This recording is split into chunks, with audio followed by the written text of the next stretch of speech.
Hey guys, how's it going? It's me, Richard Plunkett from the Puppet Geek and MMGN.com, and I've got here the Razer Protype Keyboard, and this is one of the biggest keyboards I have ever owned. Now, this is from the Razer's Protype series, which came out around 2006 when this keyboard came out, and it was from a long line of Protype series. Now, what defines really pro? I'm not too sure. Really, back then everyone was putting pro on nearly everything, wasn't there? Now, the Protype was basically this series of white products which Razer introduced. I'm not too sure what it was for, but it was definitely not for the gaming market. It was more for, the business person or someone who just wanted something fancy. If you wanted something fancy, you made it in white, really. But nevertheless, this is the Protype keyboard. You also have the Protype mouse pad, earphones, you name it. Whatever Razer made, they made a Protype out of it. It's white. You can find it anywhere. I picked this up for about $60, which I'm actually quite happy with. For $60 for a keyboard, you can't complain. It comes with an Ipod Dock. What's more to have? Now, one thing about this keyboard is the size. It's a humongous. Look at it. Now, comparing this to my Apple Bluetooth keyboard, as you can see, it takes up about half of that keyboard. And I've got a Microsoft Wave keyboard also. If I place up on top, also half. I have two keyboards compared to this size one. But then again, this doesn't have a numpad, and so doesn't the Bluetooth keyboard. One of the additional features to this keyboard is the Programmable Keys, which Razer I don't think could have gone without with. Now, you got your left hotkeys and you got your right hotkeys. Now, that all corresponds to the profile key, which you can configure to whatever you want, but it also has its own presets, like for instance Photoshop, I think picture viewer, whatever. Now, I can jump in here quickly and show you the Mac version of it, and which you can customize to whatever you want it to do, really. You can create hotkeys, you can create it for your Photoshop needs, for your Final Cut needs, anything. I haven't used it to this point, but at some point in time I am going to use it, which will make my productivity more efficient for me. Other than that, what's a keyboard without having audio controls, like your volume, your pause and play, your skip functions? No keyboard is without one of those. Also, on your left hand side, you've got your power button, your home screen, your rotational zoom, which all can be programmable also. One of the big features to this keyboard is the built-in Ipod Dock, which you can see right here. Now, it does look very nice. I'm actually quite happy with it. I used to have a dock which just used to sit right over here, which was good enough. I was quite happy with that. But over here, I'm able to actually plug in my headphones, have my music playing. But why would I do that when I have my computer on? But I can actually take calls also from that.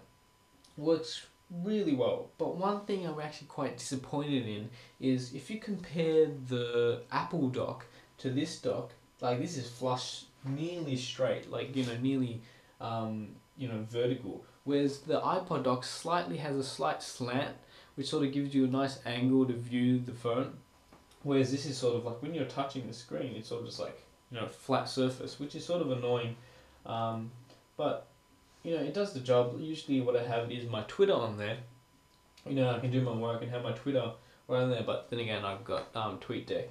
But I find it easy to have, I don't mind it. But one of the funniest things about this dock is it uses two USB ports to power the thing. Now you must say, why does it use two USB ports? It must be so powerful. I think it's one of the biggest, most powerful keyboards in the world.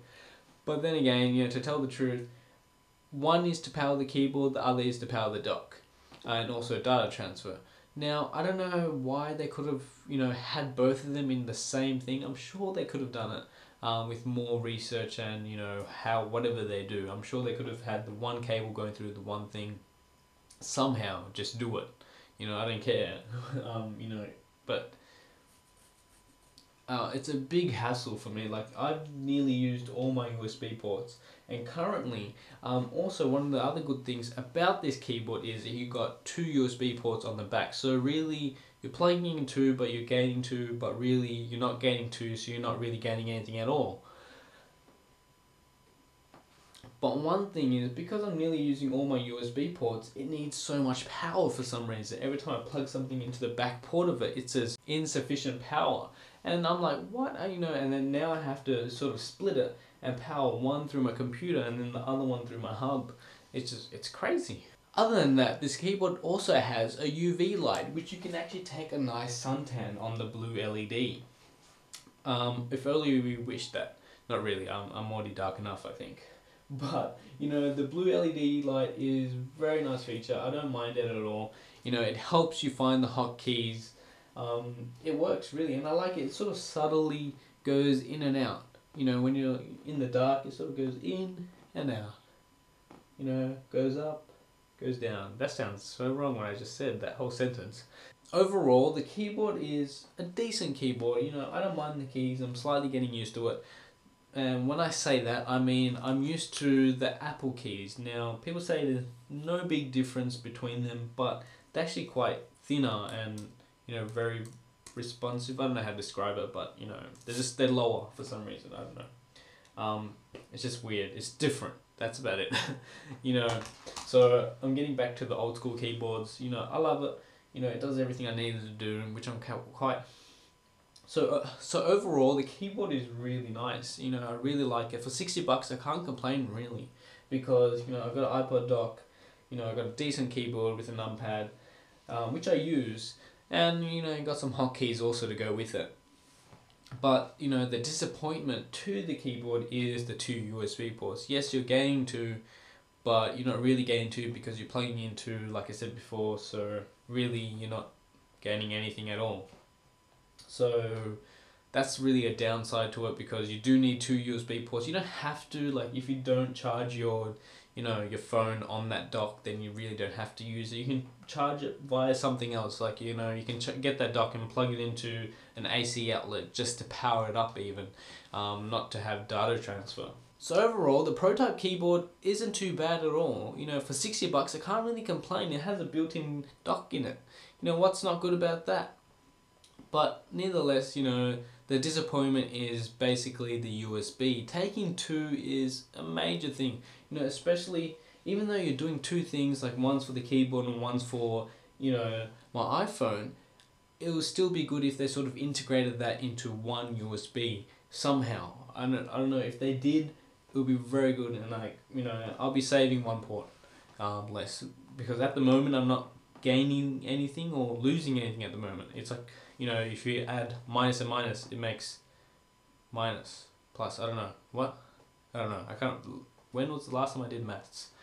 Anyway, guys, you know, I'll leave a link somewhere around here, wherever, down below, the unboxing. I did unboxing on this prior to actually making this video. So I did unboxing first, then the review, but I'm posting the unboxing now, after the review.